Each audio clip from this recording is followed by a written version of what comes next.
ତ୍ରିଲୋଚନ ରାଉତରାୟ ରସୁଲଗଡ଼ ବାସନ୍ତୁକା minister owners ଆସୋସିଏସନର chief adviser ଆଉ ଅଲ୍ ଓଡ଼ିଶା ମିନିଷ୍ଟର ଆସୋସିଏସନର ଭାଇସ୍ ପ୍ରେସିଡେଣ୍ଟ। ଆଜିର ଏହି ସାମ୍ବାଦିକ ସମ୍ମିଳନୀ ଡାକିବାର କାରଣ ଆମ ଗାଡ଼ିମାନଙ୍କୁ ହଇରାଣ କରୁଛନ୍ତି, ଆଉ ମାଲିକମାନଙ୍କୁ ହଇରାଣ କରୁଛନ୍ତି, ତାଙ୍କଠୁ ବଟି ଆଦାୟ କରୁଛନ୍ତି। ଆମେ ବ୍ରହ୍ମପୁରରେ ଏସ୍ପିଙ୍କୁ ଦେଖା କରି କେସ୍ ଦିଆଯାଇଥିଲା।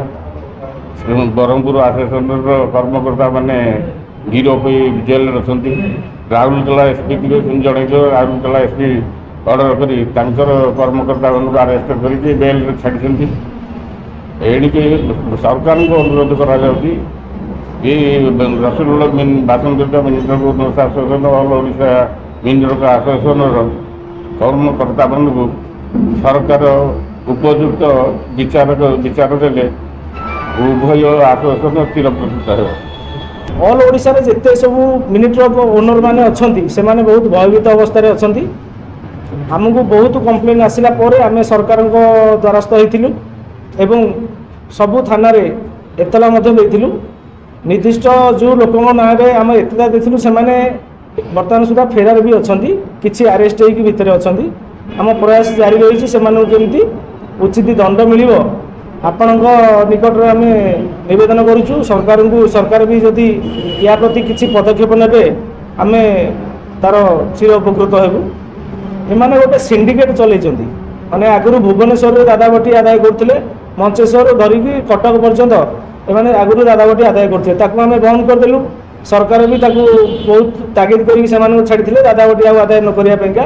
ସେମାନେ ଦେଖିଲେ ଯେ ଆଉ ଟ୍ୱିନ୍ ସିଟିରେ ତ ଦାଦାବଟି ଆଦାୟ କରିହେବନି, ସେମାନେ ବର୍ତ୍ତମାନ ପ୍ରୟାସ ଜାରି ରଖିଛନ୍ତି କ'ଣ ନା ସବୁ ଜାଗାରେ ଗୋଟେ ଗୋଟେ ସଂଗଠନ କରି କେମିତି ଗାଡ଼ିବାଲାଙ୍କଠୁ ଶୋଷଣ କରିବୁ ସେ ତାର ଚେଷ୍ଟା ଜାରି ରଖିଛନ୍ତି, କିନ୍ତୁ ଆମେ ତାର କେବେ ସଫଳ ହେବାକୁ ଦେବୁନି। ଯେଉଁ ଜାଗାରେ ଗାଡ଼ିବାଲାଙ୍କ ଏଗନେଷ୍ଟରେ କୌଣସି ବି ସଂଗଠନ ଯଦି ମାନେ ତା ପ୍ରତି ଅନ୍ୟାୟ କିଛି କରେ ଆମେ ତୁରନ୍ତ ତା ପାଖରେ ପହଞ୍ଚିକି ଆମେ ଥାନାରେ ଏତଲା ଦେବୁ ଆଉ ତାଙ୍କୁ ନିଶ୍ଚିତ ଆରେଷ୍ଟ କରିବୁ। ମୁଁ Sushant Kumar Rana, all Odisha mini truck owners association secretary ଏବଂ ବାସନ୍ତୁକା mini truck owners association secretary. ଆମର ଆଜିର ସାମ୍ବାଦିକ ସମ୍ମିଳନୀ ଡାକିବାର ଅଭିପ୍ରାୟ ହେଇକି ଯେ ବହୁତ ଗୋଟେ ଖେଳ ପ୍ରକୃତିର ଲୋକ ମାନେ ଗାଡ଼ି ଗୁଡ଼ାକୁ ସବୁ ଅଟକାଇ ମାନେ ବିଭିନ୍ନ ପ୍ରକାର ଚାନ୍ଦା ରସିଦ ଦେଇ ସବୁ ପଇସା ଆଦାୟ କରୁଥିଲେ ବେନିୟମ ଅନୁସାରେ ଗାଡ଼ି ଅଟକାଇ।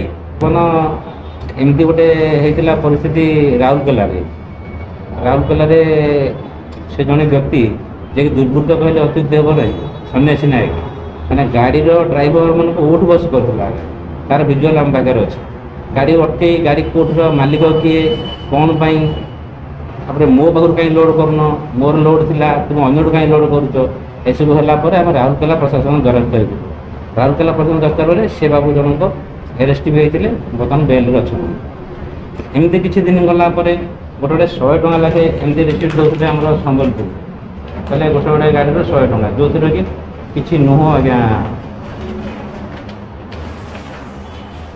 ଯେଉଁ ରିସିପ୍ଟରେ କିଛି ଲେଖା ନାହିଁ, ମନ କଲେ 100 ଟଙ୍କା ଲେଖେ ଆମ ରିସିପ୍ଟ ଦିଅ, ଏମିତି ରିସିପ୍ଟ ଦେଉଥିଲେ 100 ଟଙ୍କା, ଯେଉଁଥିରେ ରେଜିଷ୍ଟ୍ରେସନ୍ ନମ୍ବର ନାହିଁ, କଣ୍ଟାକ୍ଟ ନମ୍ବର ନାହିଁ, କି କୌଣସି ରେସିଡେନ୍ସ ପ୍ରୁଫ୍ ବି ନୁହଁ, ଆଡ୍ରେସ୍ ପ୍ରୁଫ୍ କୌଣସି ପ୍ରକାର ନାହିଁ, ଏମିତି ଗୋଟେ ବେନିୟମ କରି ଦେଉଥିଲେ। ସେ ମଦ ଯିଏ କରୁଥିଲେ ସେ ବି ଖେଳ ପ୍ରକୃତିର ଲୋକ, ତାଙ୍କୁ ଆମେ ଯାଇକି ଦ୍ୱାରସ୍ଥ କଲୁ। ଅଇଁଠାପାଳ ଥାନାରେ ଗୋଟେ ଷ୍ଟେସନ୍ ଦେଇକି ଯାଇଥିଲୁ।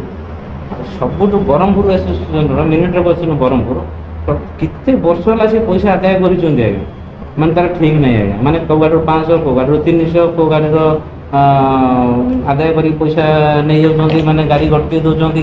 ଗାଡ଼ିକି ତାପରେ ଗୋଟେ ରିସିପ୍ଟ ବାହାର କଲେ, ପୁଣି କହିଲେ ଆଉ ଗୋଟେ ରିସିପ୍ଟ ଦିଅ, ତାପରେ ଲେଖିଲେ ଏଇଟା ଡୋନେସନ୍, ତାପରେ ଗୋଟେ ମୋମେଣ୍ଟ ସ୍ପିଡ୍ ଚାଲାଇ କରି କରିଛୁ। ଆମର ସ୍ୱତନ୍ତ୍ର ହାଇକୋର୍ଟର ଅର୍ଡ଼ର ଅଛି ଆଜ୍ଞା, କୌଣସି ଜାଗାରେ ଗାଡ଼ି ପରମିଟ୍ କରିଛି ମାନେ ଗାଡ଼ି ଯାଇପାରିବ। ସେମାନେ ମୁଭମେଣ୍ଟ କରିବା ପାଇଁ କିଏ ଆଜ୍ଞା? ମୁଭମେଣ୍ଟ କରିବା ପାଇଁ ନୁହଁ।